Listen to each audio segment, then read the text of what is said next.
Ugonjwa wa maambukizi kwenye via vya uzazi wa mwanamke unaweza ukasababisha hali ya utasa endapo kama ukiwa haujatibika mapema. Ugonjwa unaweza kuonekana kuwa kimya sana, lakini unatafuna kizazi taratibu taratibu, na unakuwa unasambaa kutokana na maambukizi ya magonjwa ya zinaa, au unasambaa pia na maambukizi ya bakteria wabaya katika mfumo wa uzazi wa mwanamke.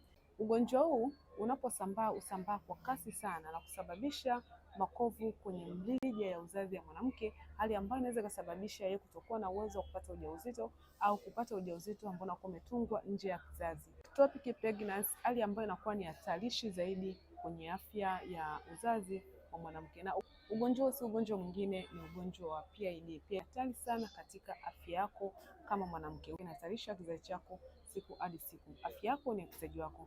Unapoitibu mapema unakuwa unaweza kuepukana na kansa ya kizazi kwako wewe mama. Mwanaume, usichukue poa. Unapoona hali yoyote asitofahamu kwa mkeo, hakikisha unafanya naye vipimo ili kuhakikisha afya yake ya uzazi iko salama, kuweza kuepusha kuja kupata shida kubwa baadaye na kuleta shida katika kupata mtoto.